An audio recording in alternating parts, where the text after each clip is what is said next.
नमस्ते सभी को। कैसे हैं आप लोग? चलिए हम लोग प्रेयर करके क्लास शुरू करते हैं। आज से हम लोग एक नए योग के नए अंग में प्रवेश करेंगे। आप ये समझिए। First prayer. ओम सहनावतु सहनौ भुनक्तु सह वीर्यं करवावहै तेजस्विनावधीतमस्तु मा विद्विषावहै। ओम शांति शांति शांति। हरि ओम तत्सत। सेकंड प्रेयर हम लोग करेंगे। स्टार्ट। जनगण मन अधिनायक जय हे भारत भाग्य विधाता। पंजाब सिंध गुजरात मराठा द्राविड़ उत्कल बंग विंध्य हिमाचल यमुना गंगा उच्चल जलधि तरंग। तव शुभ नामे जागे तव शुभ आशीष मांगे। गाहे तब जय गाथा जनगण मंगलदायक जय हे भारत भाग्य विधाता। जय हे जय हे जय हे जय जय जय जय हे। भारत माता की जय। भारत माता की जय। भारत माता की जय। थर्ड प्रेयर हम लोग करेंगे। Each soul is potentially divine. The goal is to manifest this divinity by controlling nature, external and internal. Do this by work or worship or psychic control or knowledge. By one of these or more of these or all of these. Just be. बहुत बहुत स्वागत है साथियों class में। और अब हम लोग क्लास को शुरू करते हैं। आज से हम लोग एक नए अध्याय में हठ योग में प्रवेश करेंगे। और मैं कोशिश करूंगा कि हाँ ऑर्गेनाइज तरीके से ही चले चीज़ें। तो सबसे पहले चलिए हम लोग शुरू कर देते हैं। कभी कभी क्या होता है, जो मुझे लगता है ऑर्गेनाइज है, आपको लगता है कि नहीं नहीं ये टॉपिक थोड़ा ऐसे होना चाहिए, ऐसे होना चाहिए। तो मैं अपने हिसाब से जो मुझे बेस्ट लगता है मैं वो किया हूँ। कभी आपका कोई सजेशन हो तो आप दे भी सकते हैं। चलिए हम लोग क्लास को शुरू करते हैं। सबसे पहले तो आज हम शुरू करेंगे हठ योग के बारे में चर्चा शुरू करेंगे। मैं आशा करता हूँ आपको सब कुछ दिख रहा है। तो आप इसको बड़ा कर देते हैं, तो ज़्यादा बड़ा हो गया। चलिए हठ योग के बारे में। हठ योग टेक्स्ट से हम शुरू करेंगे, लेकिन सबसे पहले हम ये फिर से एक बार समझ लें हठ योग क्या होता है। हठ योग फिजिकल ओरिएंटेड योग प्रैक्टिस है। हठ योग से फिजिकली जो है शरीर को मजबूत करना। शरीर को मजबूत करने से पहले शरीर को हम उस स्तर पे प्रिपेयर करते हैं। हठ जो है दो शब्दों से मिलकर बना है। हठ योग के बारे में थोड़ा सा बताता हूँ। हठ योग एक प्रिपरेटरी योग का स्टेज है। जो मेंटल एक्टिविटी है, जो मेडिटेशन और आप प्राणायाम या ध्यान ये सब बातें सुनते हैं, यह सब करने में बहुत ही ऐसे ऐसे एक्सपीरियंस आते हैं उच्च अवस्था में पहुँचने पर कि उसके लिए हमारा शरीर तैयार नहीं है। हठ योग शरीर को उन्हीं चीज़ों के लिए तैयार करता है। फिजिकल ओरिएंटेड है। ह मतलब ह और ठ दो शब्दों से मिलकर बना है। हमारे बॉडी में जो दो अपोजिट फोर्सेस हैं उनको एक लाइन पे लाता है। जैसे हम नाड़ी अगर जाने तो इड़ा पिंगला दो नाड़ियां हैं। इड़ा का स्वभाव बॉडी को कूलिंग देना है और पिंगला का स्वभाव बॉडी को हीट देना, और इड़ा पिंगला जहाँ पे एक हो जाए वो हठ योग एक करता है दोनों। इसी तरह जीवात्मा परमात्मा, हठ योग इनको दोनों को एक करता है। और तीसरा क्या कर सकते हैं, प्राणिक एनर्जी और मेंटल एनर्जी। प्राणिक एनर्जी मतलब जो ब्रीथ आप समझते हैं, और मेंटल एनर्जी मतलब थॉट। दोनों लगता है अलग अलग है, लेकिन दोनों जब एक यूनिफाई हो जाएं, एक ही रास्ते पे चल पड़े, उसको कहते हैं योग हो गया। तो हठ योग ऐसी ही दो विपरीत, दो अपोजिट फोर्सेस हैं, दो डिफरेंट, चंद्र नाड़ी सूर्य नाड़ी इस तरह भी बोलते हैं, चंद्रमा और सूरज को एक कर देना, यह है हठ योग का मतलब। तो हठ योग में शारीरिक रूप से फिजिकल ओरिएंटेड ज़्यादा, आपने जैसे पतंजलि योग दर्शन देखा होगा, या बुद्धिज्म जैनिज्म, ये जो धर्म आए, इन लोगों ने डायरेक्ट मेडिटेशन करो। और डायरेक्ट मेडिटेशन करने में बहुत सारा नुकसान है, शरीर उस चीज़ के लिए तैयार नहीं है जो अनुभव मेडिटेशन में आते हैं। हठ योग शरीर को उन चीज़ों के लिए तैयार करता है। और हठ योग का जैसे आप जानते हैं कि उस प्रोसेस में, वहां तक उस प्रोसेस पहुंचते पहुंचते शारीरिक बेनिफिट बहुत सारे आते हैं, शरीर के रोग बहुत सारे खत्म हो जाते हैं। तो हठ योग सामान्य सामान्य जन के बीच, आम लोगों के बीच हठ योग इसलिए फेमस है कि यह शरीर की बीमारियों को ठीक करता है, ऐसा इस नाम से लोग जानते हैं। लेकिन हठ योग सिर्फ उतना ही नहीं है, हठ योग का उद्देश्य आपको उस अवस्था में ले जाना है जहाँ पे मुक्ति मिलेगी, कैवल्य मिलेगा। कैवल्य मिलने पे जो शारीरिक में शरीर में जो परिवर्तन आएंगे, जो ऊर्जा निकलेगी, जो अनुभव आएगा, क्या वो हमारा शरीर उसके लिए तैयार है, यह है हठ योग। तो अब मैं हठ योग की फॉर्मल चर्चा, और ये तो इंट्रोडक्शन हो गया। हठ योग के टेक्स्ट के बारे में आज हम चर्चा करें, कौन कौन से महत्वपूर्ण टेक्स्ट हैं। जैसे आप अगर उसमें देखिए, जो माइंड वाले योग है तो उसमें सारा उपनिषद है, पतंजलि योग दर्शन है, षट दर्शन जो आप जानते हैं, सांख्य योग और पतंजलि योग दर्शन, वैशेषिका, न्याय दर्शन और नव्य न्याय, उत्तर मीमांसा, पूर्व मीमांसा, या आपने हेट्रोडॉक्स फिलॉसफी देखी, जैनिज्म, बुद्धिज्म, ये सारी वो माइंड बेस्ड योग है, मतलब दिमाग के लिए, दिमाग से। लेकिन यह हठ योग, हठ योग के कौन कौन से महत्वपूर्ण टेक्स्ट हैं यह जान लेना जरूरी है। बहुत सारे टेक्स्ट होंगे, ऐसा नहीं जहाँ इतना मैं लिखा हूँ तो इतने ही है, ऐसा नहीं। हठ योग के बहुत सारे टेक्स्ट हैं। और एक इसको रत्नावली ऐसा,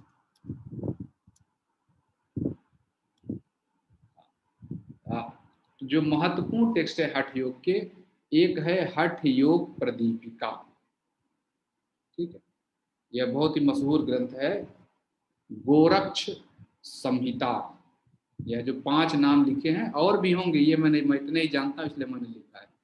हठ योग प्रदीपिका, हठ योग प्रदीपिका को कहते हैं लाइट ऑन हठ योग, ये भी आप जाने, कभी आपसे पूछा जाए, अगर इंग्लिश में इसको ट्रांसलेशन करते हैं लाइट ऑन हठ योगा, तो ठीक है, ये मैं लिख लेता हूँ। और आप भी ये चीज़ समझ ले, कहीं गलती से ही ये आ गया और आपने बोला ये तो ग्रंथ का नाम ही नहीं लिया गया। हठ योग प्रदीपिका, लाइट ऑन हठ योगा, गोरक्ष संहिता, हठ रत्नावली, घेरण संहिता और शिव संहिता, यह 5 महत्वपूर्ण ग्रंथ हैं क्लासिकल टेक्स्ट का। और ये सारे ग्रंथ जो है 6 से 15 सेंचुरी एडी के बीच लिखे गए हैं, ये याद रखना, 6 to 15।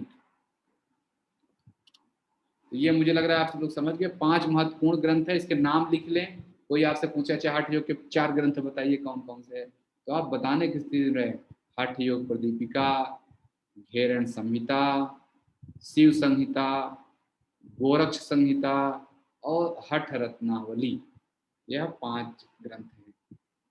अब इस सब के बारे में हम थोड़ा थोड़ा समझने की कोशिश करेंगे क्या क्या।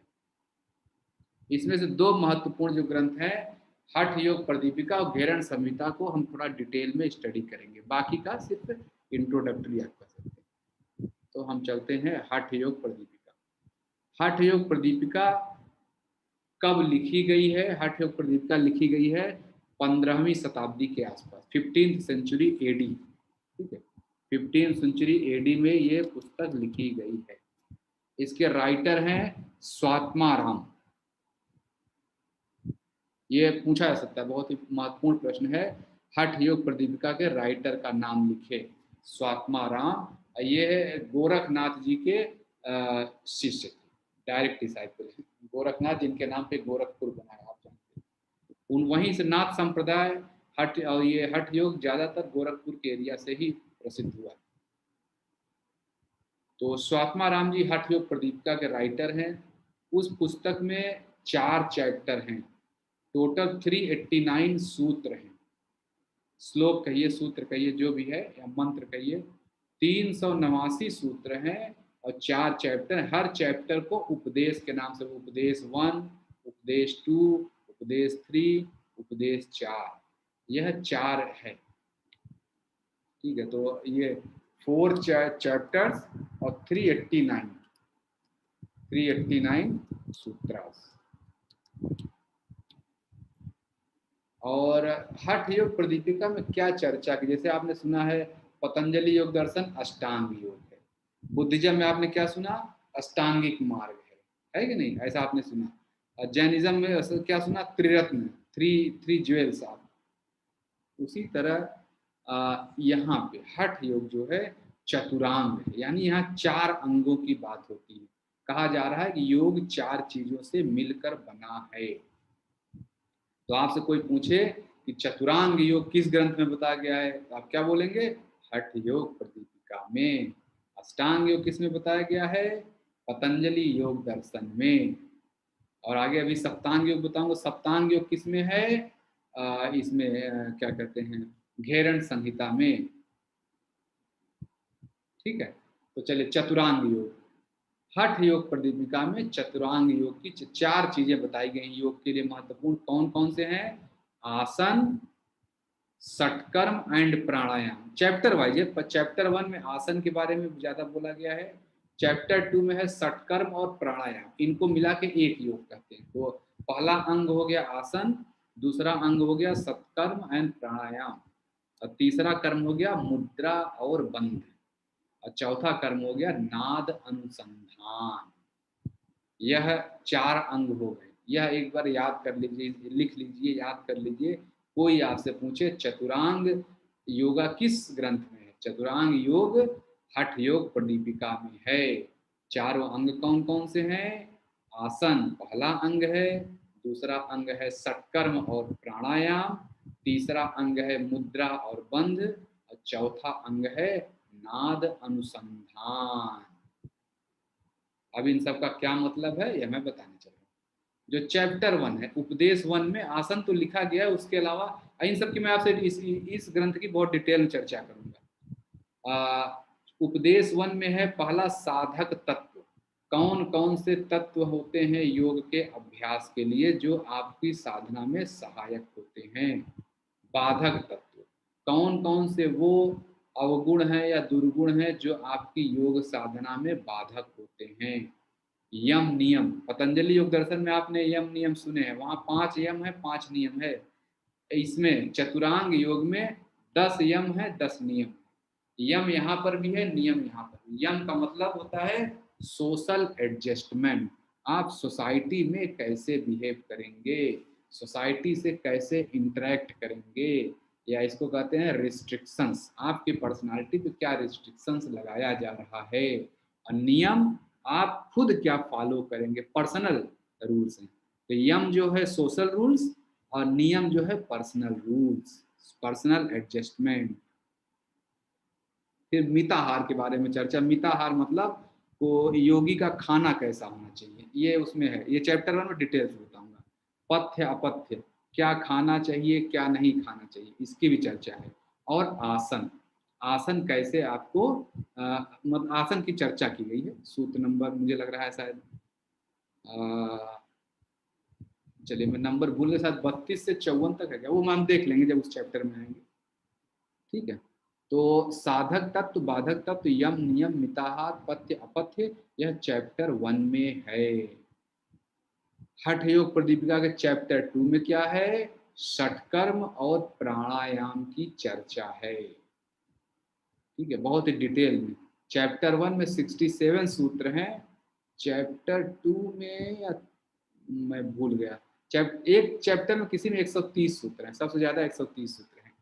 तो उपदेश 2 में यानी चैप्टर 2 में, अब इन सब की हम चर्चा बहुत डिटेल करेंगे, इसलिए आप चिंता न करें, एक एक चैप्टर को मैं पूरा डिस्कस करूंगा। षटकर्म और प्राणायाम और चक्र, चक्र के बारे में है, प्राण के बारे में है, यह सब चैप्टर 2 में है। ठीक, चैप्टर 3 में क्या है? चैप्टर 3 में है मुद्रा और बंध। मुद्रा और बंध क्या, जब हम चैप्टर 3 में चलेंगे बहुत डिटेल में ये सब समझेंगे। मुद्रा और बंध वास्तव में प्राणायाम को सपोर्ट करने वाली चीजें हैं। मुद्रा और बंध का अभ्यास करिए तो प्राणायाम का बेनिफिट और जल्दी से आ जाता है। तो चैप्टर 1 हो गया, 2 हो गया, 3 हो गया। अब हम चैप्टर 4 की चर्चा करेंगे।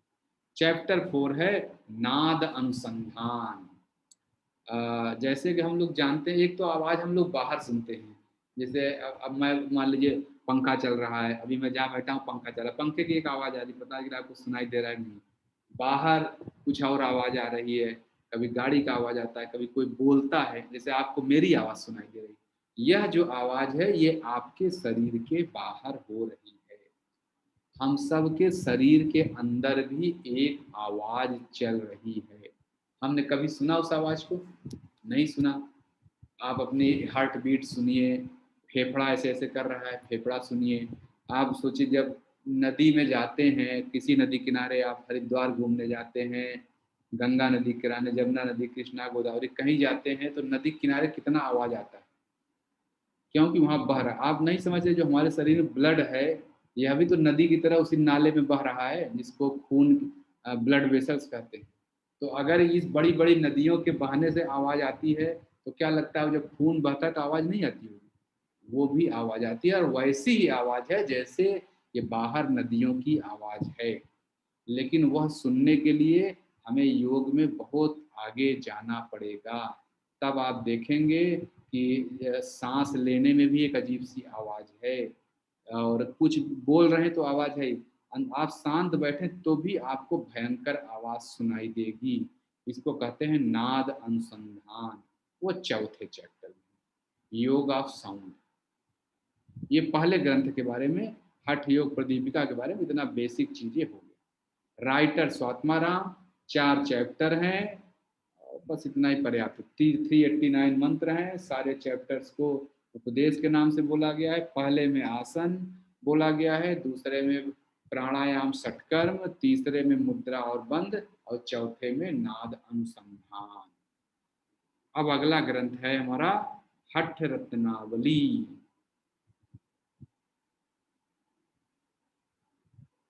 ठीक है, हठ रत्नावली की रचना की है, लिखा है इसको श्रीनिवास महेंद्र महायोगेंद्र। कहीं कहीं इनका नाम श्रीनिवास योगी भी लिखा है। तो आपका जो भी आए प्रश्न के हिसाब से, या कोई पूछे तो श्रीनिवास जी ने श्रीनिवास, हाँ, श्रीनिवास जी ने हठ रत्नावली लिखा।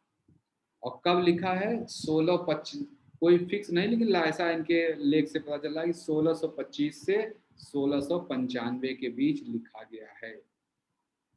जैसे आपने षटकर्म का नाम सुना है, घेरण संहिता में, हठ योग प्रदीपिका में षटकर्म की चर्चा की गई है, हठ रत्नावली में अष्टकर्म की चर्चा की गई। ठीक है, कुछ होंगे 2 और क्रियाएं उन्होंने जोड़ी होगी, और 84 तरह के आसन बताए गए हैं। हठ योग प्रदीपिका में 15 तरह के आसन हैं, यहाँ 84 तरह के आसन हैं। घेरण संहिता में 32 तरह के आसन हैं। ये सारे क्यों डिफरेंस है, वो कभी हम लोग उसकी चर्चा करेंगे, आसन पे जब पहुंचेंगे तो हम लोग बहुत डिटेल में देखेंगे। तो हठ रत्नावली श्रीनिवास जी ने लिखा।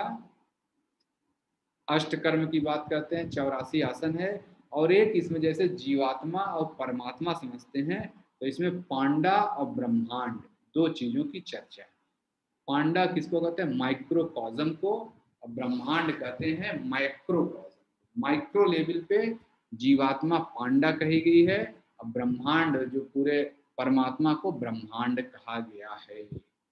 ठीक है, यह छोटा सा परिचय हठ रत्नावली के बारे में, इतना है। ज्यादा आपसे राइटर के बारे में पूछा जा सकता है, कहीं कोई पूछेगा तो। अष्टकर्म ऐसे छोटी छोटी चीजें, या कोई पूछ ले बताइए पंडा कॉन्सेप्ट किस में आया है, पंडा आया है हठ रत्नावली में। पंडा और ब्रह्मांड किस में आया है, हठ रत्नावली। अगला जो ग्रंथ है शिव संहिता, शिव संहिता के बारे में अब हम समझेंगे। शिव संहिता ये भगवान शिव और पार्वती के बीच की बातचीत है, ठीक है, भगवान शिव और पार्वती के बीच की बातचीत है। इसमें आसन और ध्यान आदि के बारे में बोला गया। शिव संहिता बहुत ज्यादा स्पिरिचुअल ग्रंथ है कहिए, लेकिन ये हठ योग फिजिकल की बात भी करता है। इसमें 32 तरह के आसन बताए गए हैं। इसको मैं लिख लेता हूँ, ये पॉइंट छूट गया है। हठ योग प्रदीपिका में 15 आसन, और इसमें जो ऊपर हमने, अच्छा नहीं 32, इसमें नहीं 32 घेरण संहिता, मैं क्षमा चाहता हूँ, सही है। और इसमें जो है 84 तरह के आसन जो हठ रत्नावली में, और शिव संहिता में स्पिरिचुअल डिस्कशन है। और इसके बाद जो है घेरण संहिता आता है। अब घेरण संहिता के बारे में हम लोग डिटेल में आज ही स्टडी कर लेंगे। और इसके बाद जो अगला ग्रंथ हम लोग स्टडी करेंगे आगे क्लासेस में, वो रहेगा हठ योग प्रदीपिका। जितने ये 5 ग्रंथ डिस्कस किए, हठ योग प्रदीपिका, घेरण संहिता, गोरक्ष संहिता, शिव संहिता और हठ रत्नावली, इसमें से 2 की हम चर्चा बहुत डिटेल में करेंगे, घेरण संहिता और हठ योग प्रदीपिका। तो घेरण संहिता की चर्चा हम यहीं पे शुरू करते हैं। घेरण संहिता जो ग्रंथ है यह 17वीं शताब्दी में कभी लिखा गया है, लेकिन जो सबसे ओल्डेस्ट कॉपी इसकी अवेलेबल है 1804 में है, बिलोंग की। जैसे प्रिंटिंग होता है कैसे ना कि किस ईयर का प्रिंटिंग है, तो ये 17वीं शताब्दी का मतलब 200 साल पुराना ग्रंथ है, लेकिन 19वीं शताब्दी में इसका हाई जो सबसे ओल्डेस्ट कॉपी मिलती है। इसको जो है घेरंड जी ने लिखा था, एक घेरंड ऋषि हैं, उन्होंने लिखा था। घेरंड के बारे में बहुत ज़्यादा पता नहीं है घेरंड कौन थे, लेकिन उसमें घेरंड संहिता में घेरंड कोई ऋषि हैं, उन्होंने लिखा था। जैसे पतंजलि योग दर्शन में अष्टांग योग है, जैसे हठ योग में इसमें हठ योग प्रदीपिका में चतुरांग योग है, घेरण संहिता सप्तांग योग की बात करता है। इसके योग में 7 अंग हैं। इसको घटस्थ योग भी कहते हैं। घट मतलब बर्तन, मिट्टी का घड़ा, घटस्थ योग। सप्तांग योग और घटस्थ योग दोनों एक ही है। दोनों की चर्चा किसने की, किसमें, किस ग्रंथ में है, घेरण संहिता में। किसने लिखा है, महर्षि घेरंड ने। तो अब सप्तांग जो है ये मैंने आगे का बता दिया। सप्तांग का मतलब 7 स्टेप्स टू गेट मोक्ष। और घटस्थ का मतलब एक योगा टेक्निक है जिसमें मनुष्य को बर्तन की तरह, मिट्टी के बर्तन की तरह ट्रीट किया गया है। अब ये आता है कॉन्सेप्ट ऑफ घट एंड घट शुद्धि। यह बहुत ही इंपॉर्टेंट टॉपिक है, बस सब लोग जानते होंगे। जैसे आप जानते हैं कि ये ठीक है, घट शुद्धि और घट क्या है। घेरण संहिता में मनुष्य के शरीर को मिट्टी के बर्तन से तुलना की गई है, मिट्टी के घड़े से तुलना की गई है। इसीलिए इसको घेरण संहिता में जो योग है सप्तांग योग को घट योग भी बोलते हैं, घटस्थ योग भी बोलते हैं। घट मतलब घड़ा, घट से मतलब घड़ा, ठीक है। अच्छा, अब घट शुद्धि क्या है अगले लाइन में है, ये आप लिख लें। घेरण संहिता टेक्स ह्यूमन बॉडी एज घट अर्थन पॉट, मिट्टी के बर्तन से कंपेयर करता है। जैसे एक कच्चे बर्तन में एक बर्तन है जो पका हुआ नहीं, मिट्टी का बर्तन है। आपने सबने देखा होगा मिट्टी का बर्तन कुम्हार आग में पकाता है, तब उसके बाद उसमें चाहे पानी डालिए चाहे जो डालिए। अगर बिना पकाए मिट्टी के बर्तन में पानी डाल देंगे तो क्या होगा, सिर्फ मिट्टी का बनाए घड़ा पानी डाल दें, वो घड़ा तुरंत ही खराब हो जाएगा, टूट जाएगा, तहस नहस हो जाएगा। तो साथियों यही बात यहाँ बोली जा रही है कि जिस प्रकार मिट्टी के बर्तन को पकाए बिना उसमें पानी डालेंगे तो घड़ा डिस्टर्ब हो जाता है, ठीक उसी प्रकार अगर हम इस शरीर को तैयार किए बिना योग की ऊंची अवस्था का अभ्यास करेंगे तो यह शरीर तहस नहस हो सकता है। इसीलिए कहा जाता है, मैं भी बताता रहता हूँ सब जगह क्लास में, कि मेडिटेशन डायरेक्ट न करें, प्राणायाम डायरेक्ट न करने की कोशिश करें। आप जो मेडिटेशन से वहाँ बेनिफिट ले रहे हैं, आप आसन से करें। वो अभी जो आप लेना चाह रहे हैं, हालांकि मेडिटेशन के बेनिफिट तो बहुत ज़्यादा है, लेकिन हमारा शरीर उस बात के लिए तैयार नहीं है।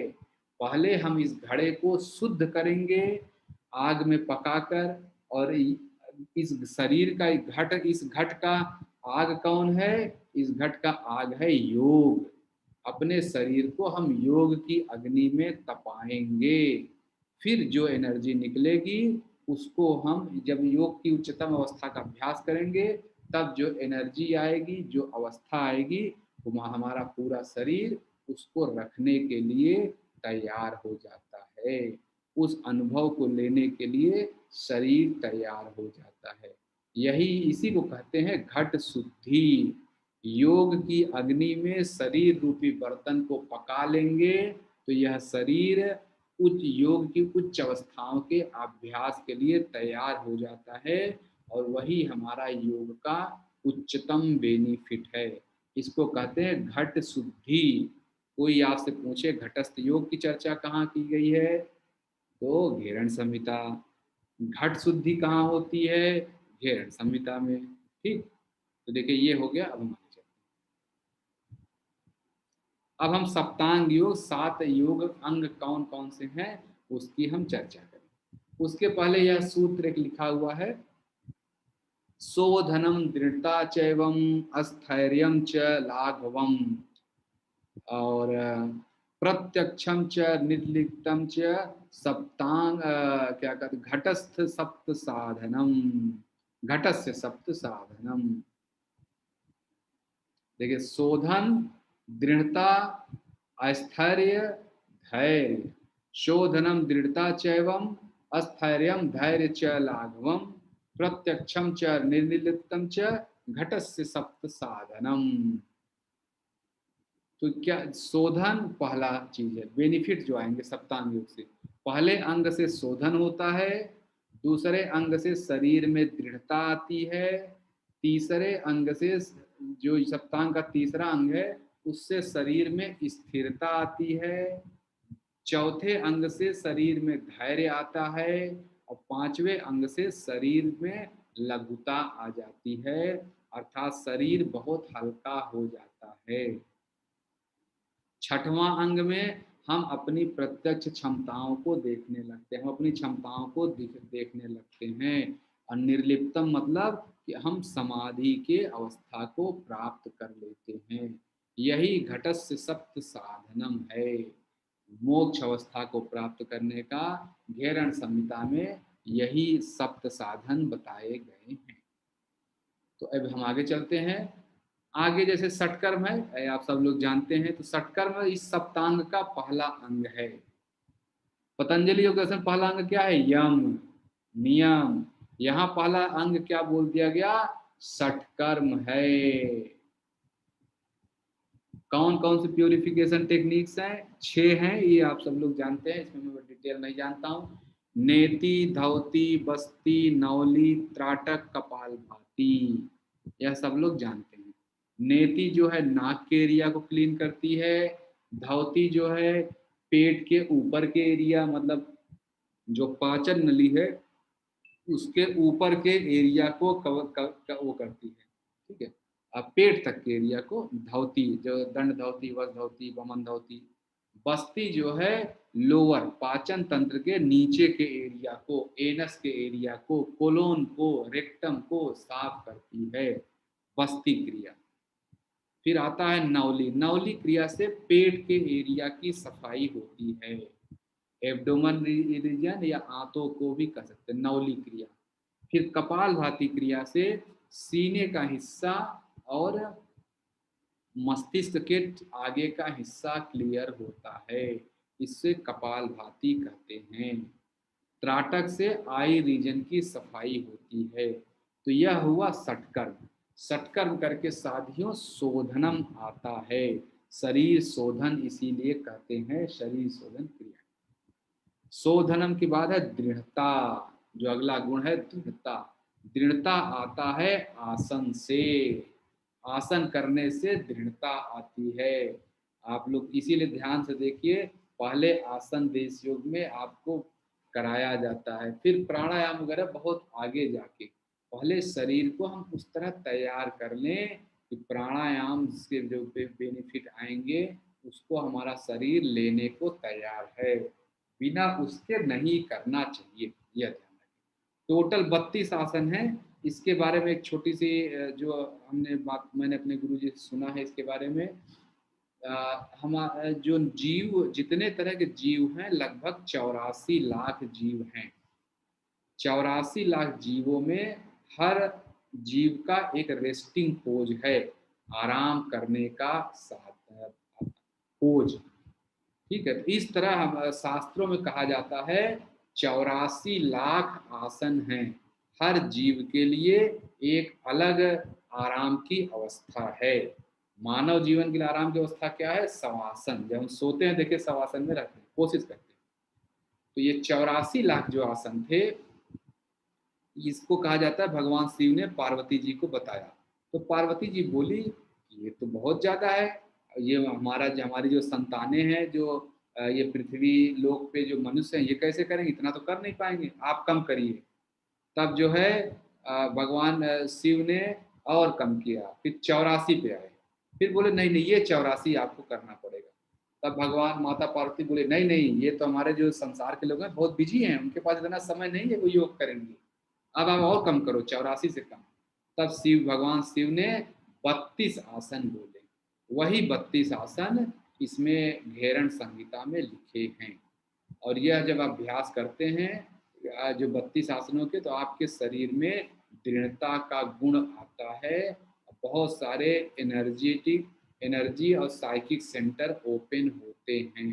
और यह करने से सिर्फ आपका शरीर ही नहीं, बॉडी माइंड सब में दृढ़ता आती है। आप दृढ़ स्वभाव के हो जाएंगे, क्योंकि यह जो योग है, जो आसन है, यह आपको विपरीत गुणों के बीच भी रहने की क्षमता देता है। ये पतंजलि योग दर्शन में इसी बात को बोला गया है, ततो द्वंद्व अनभिघात। दो द्वंद्वों के बीच वो रहने के लिए तैयार हो जाता है, विपरीत गुणों के बीच, इसीलिए दृढ़ता आ जाती है। और अगला जो अंग है मुद्रा। मुद्रा का मतलब स्थैर्यम, शोधनम। जो ऊपर हमने देखा शोधनम दृढ़ता च अस्थैर्यम धैर्यम लाघवम। लाघवम तो मुद्रा से आता है अस्थैर्य। और घेरण संहिता में 25 मुद्राओं की चर्चा की गई है। और ठीक है, 25 मुद्राएं डिटेल में हम कभी धीरे धीरे उसकी चर्चा करेंगे, अभी यहाँ इर्रिलेवेंट हो जाएगा वो डिस्कशन करना। तो 25 मुद्राएं की चर्चा की गई है। और इसका जो उद्देश्य है, प्राण को शरीर में, मानव शरीर में फुल मार्क्स देना। फुल मार्क्स देना मतलब प्राण हर जगह फ्री फ्लो कर पाए। ठीक है, तो मुद्रा जब आप करते हैं तो प्राण को कंट्रोल करना सीखते हैं, तो उससे फ्रीडम अपने आप आती है। फिर आता है प्रत्याहार, धैर्य का गुण। प्रत्याहार का मतलब अपनी इंद्रियों को विषय से हटाना। विषय से हटाएंगे तो प्रत्याहार का गुण डेवलप हो जाएगा। इसमें क्या कर रहा है? ठीक है, प्रत्याहार में इंद्रियों को अंदर की तरफ ले जाना है। ये सप्तांग योग में एक जरूरी स्टेप है। फिर अगला स्टेप है प्राणायाम। प्राणायाम करने से कहा जाता है लाघवम, लघुता की फीलिंग आती है, व्यक्ति हल्का हल्का महसूस करता है। तो ऐसा क्यों है, इसकी मैं आपसे चर्चा कर दूं कि पहला जो जो व्यक्ति होते हैं, देखिए, हाँ, प्राणायाम जो है, तो प्राणायाम करने से जब आप करते हैं इसका अभ्यास, तो आपके शरीर की बहुत सारी गंदगी खत्म होती है।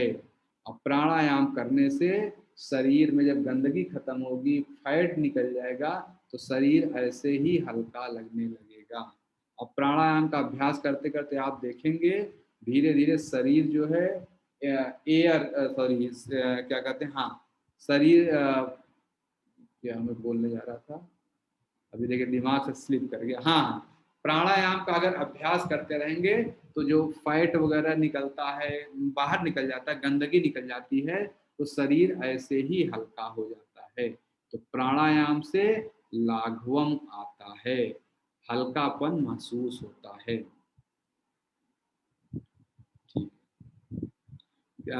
इसमें हठ योग प्रदीपिका में एक जगह लिखा हुआ है कि प्राणायाम गुरु के निगरानी में ही करना चाहिए, क्योंकि अगर आपने इसको कम किया और गलत तरीके से भी किया तो आपको नुकसान आएगा ही आएगा। इसलिए जो भी लोग प्राणायाम वगैरह कर रहे हैं, अगर आपने कहीं नहीं सीखा, जरूर किसी न किसी गुरु के सानिध्य में रहिए। चलिए, प्राणायाम हो गया। अब आता है धैर्य। धैर्य का सॉरी ध्यान, जो मेडिटेशन का अभ्यास करने से आपको प्रत्यक्ष का गुण मिलता है। प्रत्यक्ष मतलब आप अपने शरीर की क्षमता यहीं देख लेते हैं ध्यान वाली स्टेज में। इसमें क्या होता है, बहिरंग, अंतरंग और एक चित्त, यह तीन अवस्थाएं हैं ध्यान की। पतंजलि उपदेश में क्या बोला गया, धारणा ध्यान समाधि। यहाँ बोला गया बहिरंग, अंतरंग और एक चित्त। बहिरंग क्या है, जो एक्सपीरियंस, जो बाहर की दुनिया के एक्सपीरियंस पे आधारित है। अंतरंग क्या है, जो अंदर की दुनिया पे आधारित, आपकी कोई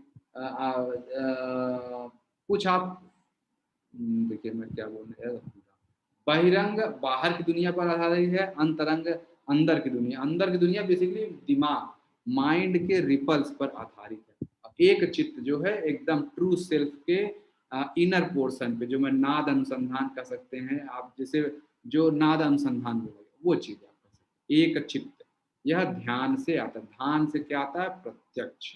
अगला स्टेप है समाधि। समाधि से क्या आता है, निर्लिप्त होने का गुण आता है। तो मैं सप्तांग योग को फिर से एक बार चर्चा कर दे रहा हूँ। पहला है शरीर शोधन क्रिया, उसको करने से शरीर शुद्ध हो जाता है। दूसरा है आसन, आसन करने से आपको दृढ़ता आती है। तीसरा है आसन के बाद है शोधनम अस्थैर्यम, सॉरी शोधनम दृढ़ता अस्थैर्यम। अस्थैर्यम आता है मुद्रा से, मुद्रा का अभ्यास करने से स्थिरता आती है। चलिए, हमने मुद्रा तो देख लिया। फिर आता है प्रत्याहार। प्रत्याहार करने से धैर्य का गुण बढ़ता है। फिर प्राणायाम आता है, उससे लाघवम। फिर ध्यान से प्रत्यक्ष और समाधि से निर्लिप्त। अच्छा, अब इसमें ये 11 सूत्र हैं, ये मैं जस्ट एक आपसे चर्चा करूं। इसमें घेरण संहिता में चैप्टर 1 के नॉर्मली क्या होता है, जब ग्रंथों में सूत्र शुरू होता है या चैप्टर शुरू होता है, वहां श्लोक लिखा जाता है। लेकिन घेरण संहिता में चैप्टर 1 के पहले ही 11 श्लोक लिखे गए हैं। बहुत ही महत्वपूर्ण मुझे लगते हैं, इसलिए मैं लिखा हूँ। आप चाहें तो इसको इग्नोर करें, लेकिन मुझे लगता है ये बहुत ही महत्वपूर्ण सूत्र है। पहला श्लोक क्या है, 11 श्लोकाज, ये भी नेक्स्ट पेज पे ले जाते हैं। 11 श्लोकाज बिफोर चैप्टर 1। पहले श्लोक में बताया गया है कि एक राजा साहब थे, चंद्र कपाली, चंड कपाली, सॉरी क्षमा चाहता हूँ, चंड कपाली जी थे। वो महर्षि घेरंड के पास जाके रिक्वेस्ट किया। क्या रिक्वेस्ट किया, वो दूसरे सूत्र में है। पहले सूत्र में ये है कि चंद्र कपाली जी किस सॉरी कौन से राजा इनके पास घेरण संहिता के पास गए, घेरण जी के पास, घेरण संहिता नहीं। तो इसका मतलब कौन राजा थे, चंद्र कपाली, ये याद रखिएगा नाम, ये आ सकता है कहीं, कोई आपसे पूछ ले एग्जाम में, आ सकता है कहीं भी। चंद्र कपाली जी गए, जाके क्या बोला, चंद्र कपाली जी ने बोला कि हे प्रभु, मुझे आप एक ऐसा ज्ञान दीजिए घटस्थ योग, क्योंकि उस चंद्र कपाली बहुत सॉरी महर्षि घेरन बहुत फेमस हो गए थे घटस्थ को योग के कारण। तो चंद्रकपाली जी गए कि हे प्रभु, हे महाराज, हे महर्षि घेरन जी, मुझे भी घटस्थ योग की शिक्षा दीजिए जो तत्व ज्ञान की तरफ ले जाता है। ठीक है, तो ये श्लोक नंबर 2 में है कि घटस्थ योग से हमें तत्व ज्ञान होगा। श्लोक नंबर 3 में घेरन जी उनकी बहुत तारीफ करते हैं चंद्रकपाली की कि वाह, एक राजा जो है अपना सब काम छोड़ के योग सीखने है, तो बड़ी अच्छी बात है। तो घेरन जी बहुत खुश हो जाते हैं और चंद्रकपाली जी बोलते हैं ठीक है चंद्रकपाली, ध्यान से सुनो। यहाँ यह बात महत्वपूर्ण है कि चंद्रकपाली जी एक गृहस्थ थे, राजा थे। उनको भी महर्षि जी ने बोला कि बैठो और ध्यान से सुनो। तो इसका यह मतलब है कि घेरन संहिता कहती है एक गृहस्थ व्यक्ति भी योग सीख सकता है। चंद्रकपाली जी को यह शिक्षा मिली। तो जो ये पतंजलि का नाम मतलब महर्षि घेरन जी हैं, घेरन जी पहले बताया कि भाई गृहस्थ भी योग कर सकता है। दूसरा चीज, योग का क्या मतलब है, जब जो ग्रास है वो सटल में मिल जाए, जो स्थूल तत्व है वह सूक्ष्म में मिल जाए, यही योग का यह यूनियन। और एक यूनियन है कि वही इंडिविजुअल कॉन्शसनेस सुप्रीम कॉन्शसनेस में मिल जाए, ये आप लोग जानते हैं। अब सूत्र इसमें जो है क्या, सूत्र 5वां चल रहा है ना, सॉरी तीसरे सूत्र में ही ये सब आगे आता है। योग के कौन से 4 स्टेप उसके व्याख्या में आता है। तो योग के 4 स्टेप हैं। जिज्ञासु पहला स्टेप है, दूसरा है साधक, ठीक है इसको अगले लाइन में, जिज्ञासु और साधक। फिर तीसरा को कहते हैं योगी और चौथे को कहते हैं निर्लिप्त हो गया या जीवन मुक्त हो गया। तो जिज्ञासु कैसा व्यक्ति होता है, यह जो है अपने बारे में थोड़ा सा जिज्ञासा रखता है कि यार मैं कौन हूँ, मैं क्यों ये सब काम कर, थोड़ी थोड़ी जिज्ञासा। वो कभी आपके पास योग सीखने नहीं आएगा लेकिन उसके अंदर जिज्ञासा है। दूसरा जो है one who makes attempts to know yourself, दूसरे स्तर पे जो लोग हैं जो जिज्ञासु पहले स्तर पे थे, अब वो किसी न किसी संस्थान से जुड़ गए और वहां पर योग अभ्यास नियमित रूप से कर रहे हैं, तो उनको बोला जाता है सॉरी साधक बोला गया। तो जिज्ञासु जो अपने आप को जानना चाह रहा है, साधक है जो अब कोशिश शुरू कर दिया है, और योगी किसको है, जो खूब सीख चुका है, खूब अभ्यास करता है, वो योगी उसको कहते हैं।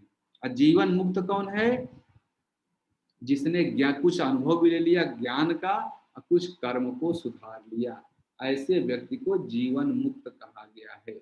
ये सब तो 4 तरह के स्टेप हुए, जिज्ञासु, साधक, योगी सॉरी, जिज्ञासु, साधक, योगी और जीवन मुक्त। जीवन मुक्त जो होगा वो कर्म योगी होगा।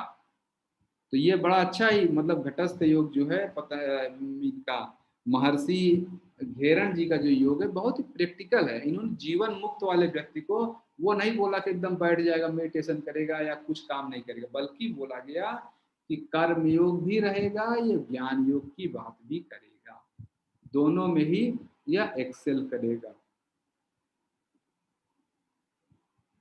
मैं क्षमा चाहता हूँ। हाँ चले, अब 3 ऑब्जेक्टिव ऑफ योग, 4 स्टेप्स ऑफ योग हो गया, ये लिख लीजिए, लिख लिए होंगे आप लोग, ध्यान से लिखते जाएं। यहाँ से श्लोक नंबर 3 में है 4 स्टेप्स ऑफ योग, जिज्ञासु, साधक, योगी और जीवन मुक्त।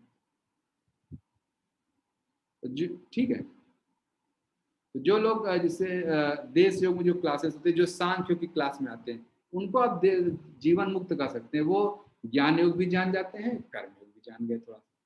अब 3 ऑब्जेक्टिव, ये भी बड़ा ही महत्वपूर्ण पॉइंट है। योग सीखने का ऑब्जेक्टिव क्या है।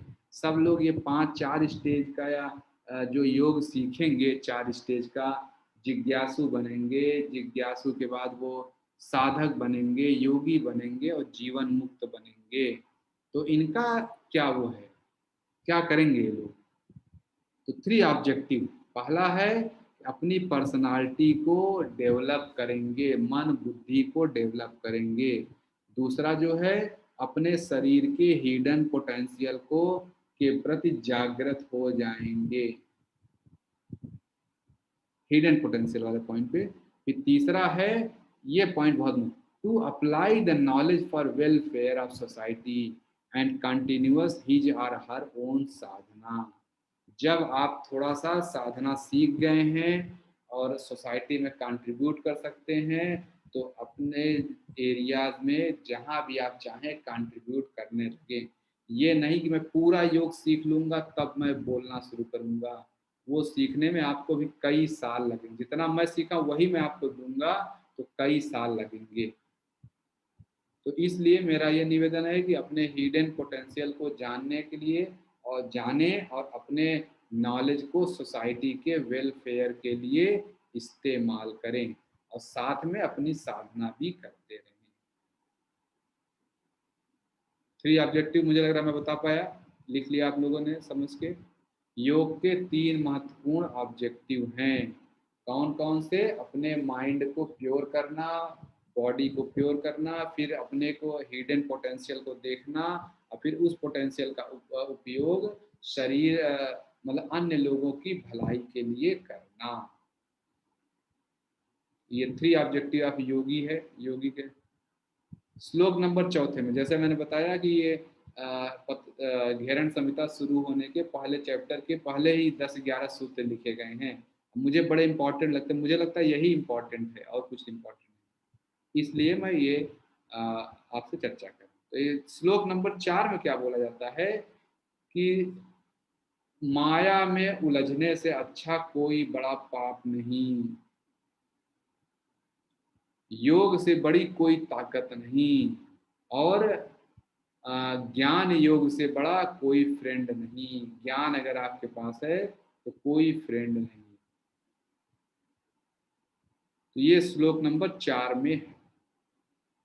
पहला है माया जो है महा पापी पाप है अगर माया में आप उलझे हैं।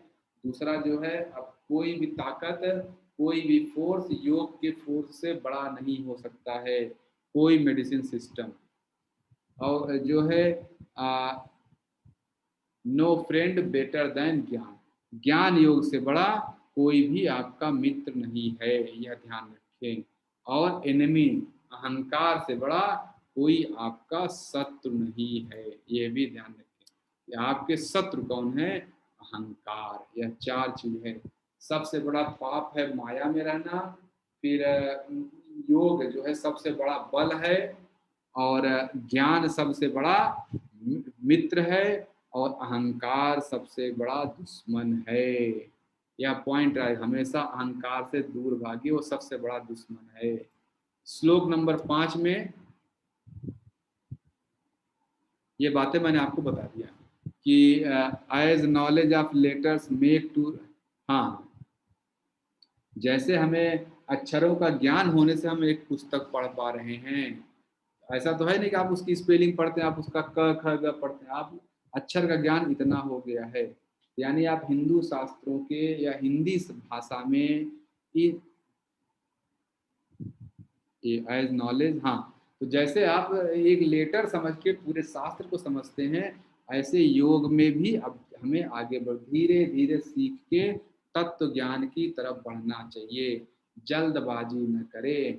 5वां सूत्र कहता है नो हरी, इसको लिख देता हूँ, बड़ा अच्छा पॉइंट निकल के आ गया। नो हरी,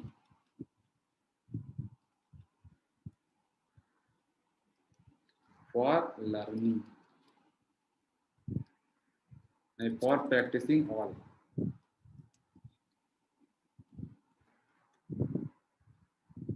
ठीक है, तो ये जो है ये आप समझिए, कोई जो है प्रैक्टिस करने के लिए कोई हरी नहीं है, तुरंत करना ही है ऐसा नहीं है, ये ध्यान रखिएगा। अच्छा, आप एक दिन बाद भी कर सकते हैं, कोई बात नहीं, ठीक है, कभी ऐसी इमरजेंसी है, रोज रोज ना करने लगे। श्लोक नंबर 6 और 7, 6 और 7 में वही घटस्थ योग की चर्चा की गई है कि जैसे सुखी और क्या कहते हैं, गुड डीड और बैड डीड, ये आप सब लोग जानते हैं। गलत कर्म और अच्छे कर्म से करने से ही यही आपको साइकिल और बर्थ की डेथ में, मतलब साइकिल में डालते हैं। जो आपकी बर्थ, जन्म और मृत्यु की साइकिल यहीं से शुरू हो जाती है, जब आप आ, जो बातें बताई गई उसका फॉलो नहीं करते हैं, ऐसा समझिए, ठीक है। घटस्थ योग मतलब शरीर को शुद्ध नहीं करते हैं।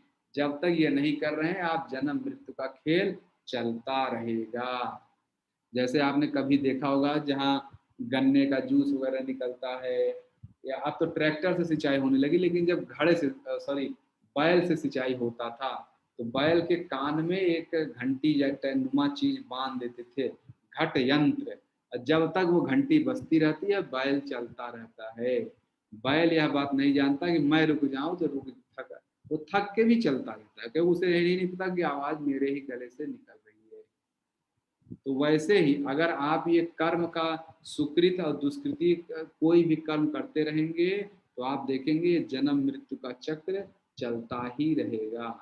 और जैसा कि मैं बताऊं कि यह कल भी बताया गया, जो मतलब पिछली क्लास में हमने इसकी थोड़ा सा शायद थोड़ी चर्चा की थी, कि जन्म और मृत्यु जो है अज्ञानता से आता है। तो आप ऐसा कोई कर्म करें ही न कि आप दुष्कृत करें और कर्मों के बंधन से मुक्त हो जाएं। यह श्लोक नंबर 6-7 है। श्लोक नंबर 8 ये मैंने बता दिया, वही वाला बात, कि जैसे जो है अधपके बर्तन में या कच्चे बर्तन में, मिट्टी के बर्तन में पानी नहीं डाला जाता। अगर होगा तो यह मिट्टी का बर्तन तो तहस नहस हो जाएगा। इसी तरह जो आपके गुरु होते हैं, वो डायरेक्ट ही कुछ नहीं बताते, धीरे धीरे धीरे धीरे आपको पकाते हैं। पहले आप उस स्तर पे आ तो जाइए, फिर हम आपको योग की बातें बताएंगे, क्योंकि योग के ऊपर की अवस्थाओं में बहुत सारे अनुभव आते हैं जो अभी हमारा शरीर लेने को तैयार नहीं है। ठीक है, तो मुझे लग रहा है ये बता पाया। फिर श्लोक नंबर 9 से 11, ठीक है, 9 से 11 में वो रिपीटेशन है, इसमें कुछ वो नहीं। 9 से 11 में कहा जा रहा है वही जो सूत्र आपने ऊपर पढ़ा, ऊपर ये एक्चुअली 9 का ही है, वहां मैंने लिखा, वहां रिलेवेंट पोर्शन था, जहां हमने देखा शोधनम च, शोधनम दृढ़ता च अस्थैर्यम, और शोधनम दृढ़ता च अस्थैर्यम और धैर्य लाघवम, च धैर्यम लाघवम।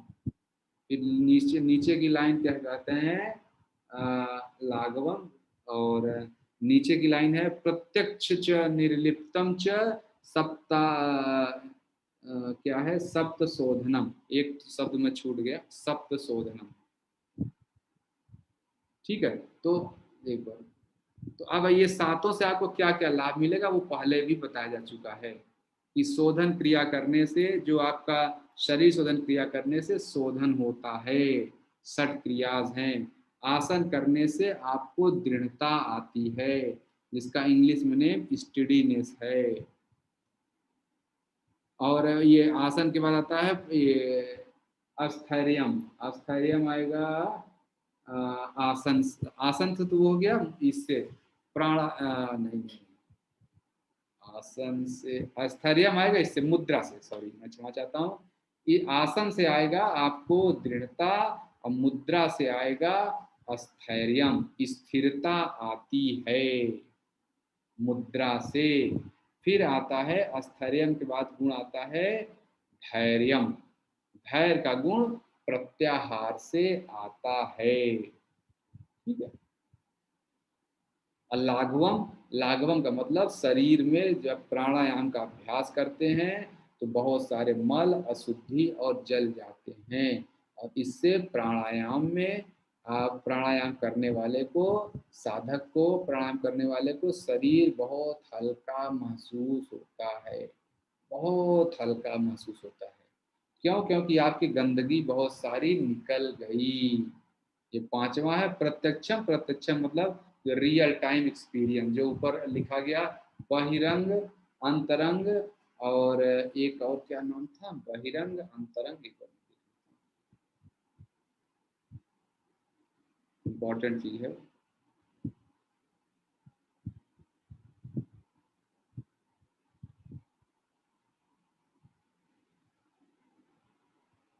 बहिरंग अंतरंग एक चित्त, हाँ ये याद।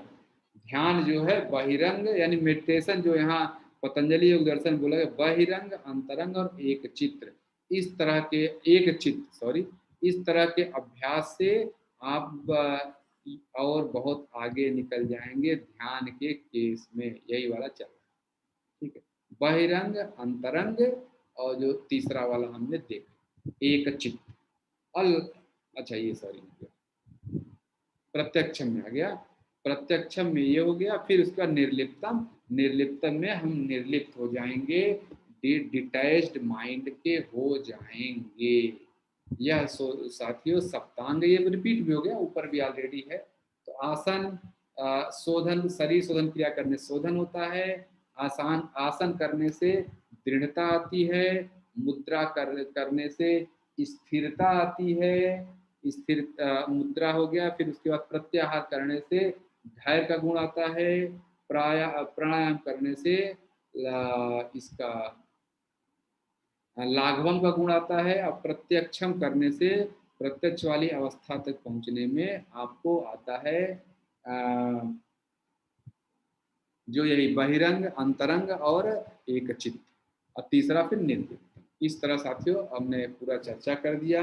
आज हमने घेरण संहिता की चर्चा कर ली। तो अब साथियों यहाँ से आज की क्लास में एंड करता हूँ, आगे की चर्चा आगे के क्लास में करेंगे। तो मैं आशा करता हूँ कि आपको सारी चीज़ें समझ में आई होंगी, और हठ योग प्रदीपिका का चतुरांग और घेरण संहिता का सप्तांग हम समझ पाए। ठीक है, अब जो है आगे हम अगले एक ग्रंथ की लेके चर्चा, आगे की चर्चा अगली क्लास में करेंगे। प्रेयर करके मैं क्लास को ओम स्थापकाय च धर्मस्य सर्वधर्मस्वरूपिणे अवतार वरिष्ठाय रामकृष्णाय ते नमः। जननीं शारदां देवी रामकृष्ण जगद्गुरु पादपद्मे तयो श्रित्वा प्रणमामि मुहुर्मुहुः। नमः श्री यतिराजाय विवेकानंद शूरये सच्चित् सुख स्वरूपाय स्वामिने तापहारिणे। ओम शांति शांति शांति। हरि ओम तत्सत्। श्री राम कृष्णाय नमस्तु। साथियों बहुत बहुत धन्यवाद, आपने इस चर्चा को सुनने के लिए समय निकाला, और देश योग टीम के लोगों का धन्यवाद जो इस पूरे चर्चा के बैकग्राउंड में बहुत सारा काम कर रहे हैं, और देश योग पदाधिकारियों का धन्यवाद जिन्होंने मुझे इस क्लास के लिए अवसर दिया, और फिर ईश्वर का धन्यवाद जिन्होंने हमारे आपके बीच यह मीटिंग कराई। हर तरह से हम लोग जो इस टेक्नोलॉजी का खोज हुआ जिसकी वजह से हम लोग जुड़े। साथियों मैं क्लास को एंड करता हूँ, फिर आगे की चर्चा अगली क्लास में। नमस्ते सभी को। मैं ईश्वर से प्रार्थना करता हूँ कि आप सभी को सात्विक संपदा की प्राप्ति हो। आयुष्यत्व बल आरोग्य सुख प्रीति विवर्धन। धन्यवाद सभी को। नमस्ते।